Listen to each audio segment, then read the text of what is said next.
But later on, as I went to Bible college, I discovered I had a solo voice. I took some lessons. I had the opportunity to sing the part of Elijah.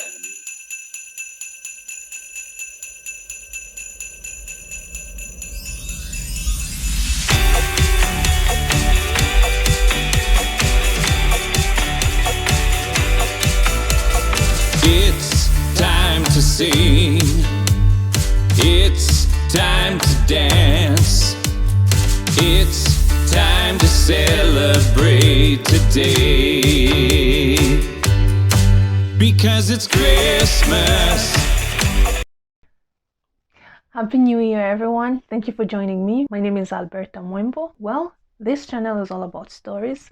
As I've always said, stories create an interconnectivity between human beings, and that's why I love listening to stories.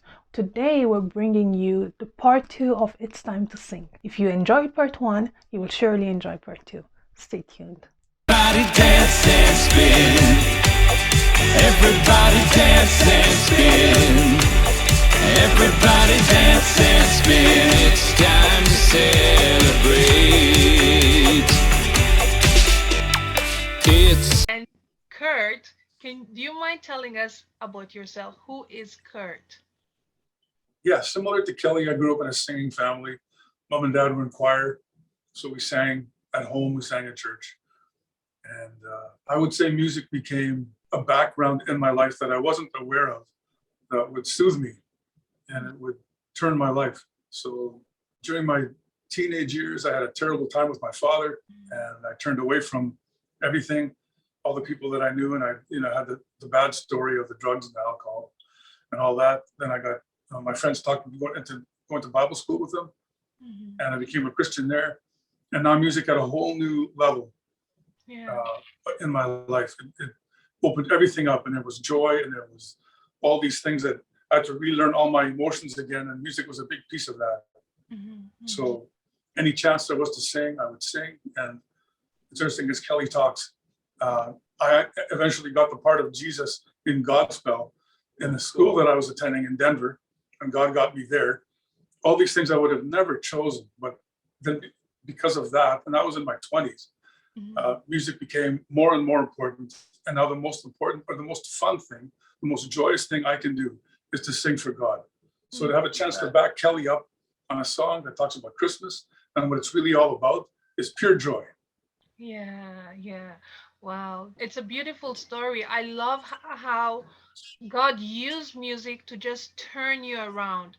You talked about emotions, and this emotion, lack of emotion was due to the initial relationship you had with your dad. But God used music to draw you to Him and turn you over and learn how to feel your emotions again. I really love that God can use anything just to make us who He wants us to be. So then, what made you, or what convinced you that working with Kelly will be an awesome thing, even though you knew his brother-in-law? We know sometimes we know people, but we're not really convinced to work with them or to sing a song with them. So what convinced you that I can play songs or I can sing with Kelly and this will be something that I will enjoy doing? That's easy, because we often hear someone say, I can sing. And then you hear them sing and you go, well, okay, you can carry a tune, but you can't really sing.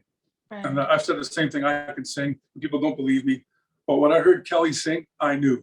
He's a singer, he's a songwriter, he's a worship leader, and he's all in. And when I meet someone like that, if I can do anything with them, again, it's pure joy.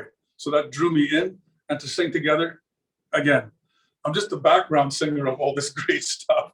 And he had the song, he had the inspiration, he followed God and he obeyed. So I'm just the background singer. Like this is a great thing that God has done through Kelly.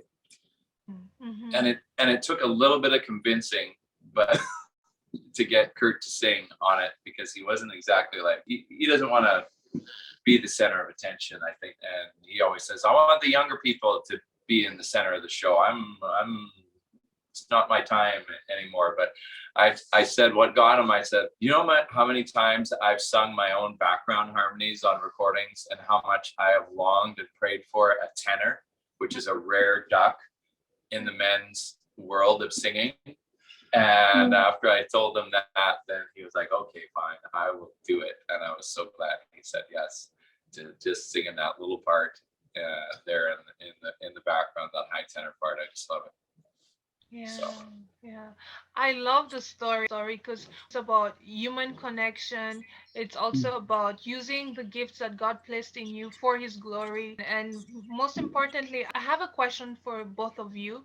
I'll start with you, Kelly. So, do you consider yourself a gospel Christian musician?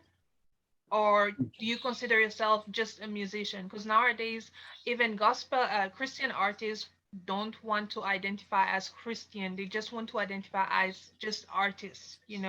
They feel like that opens more doors than having a label as Christian. So, how do you consider yourself, Kelly? well, that's a good question.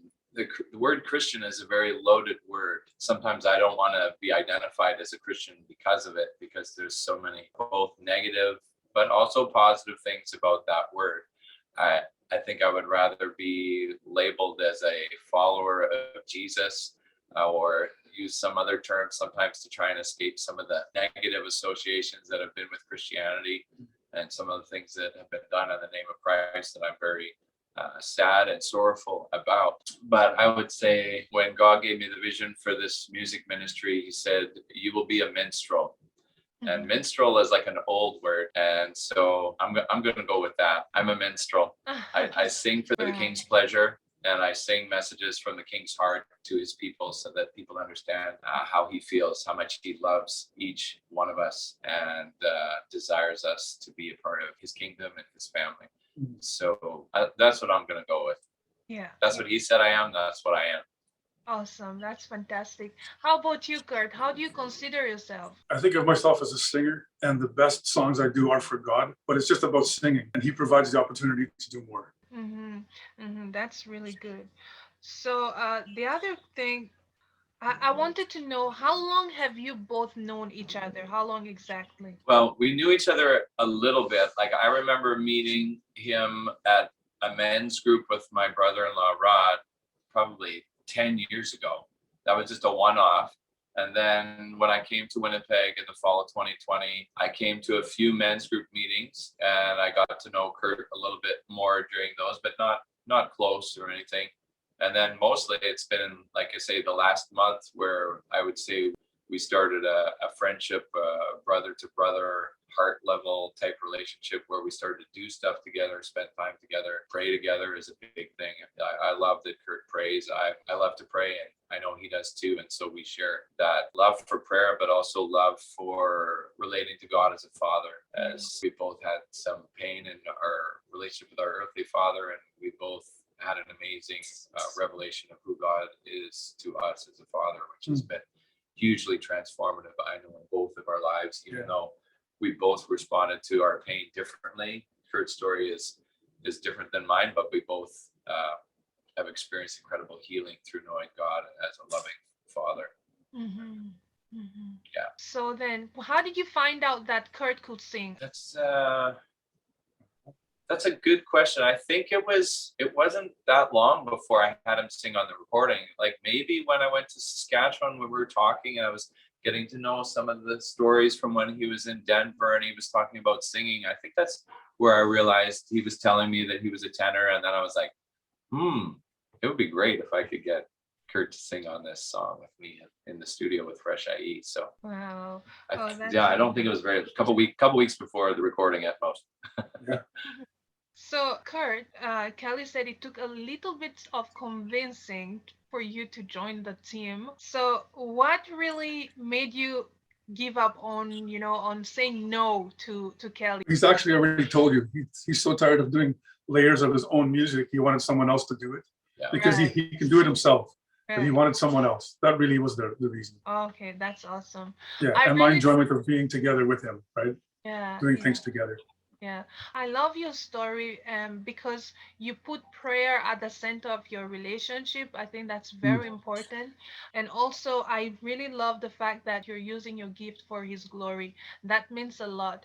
And the other remarkable thing that you both mentioned is that you did not have the best relationships with your earthly fathers, but your story is very uplifting, just like the song. Because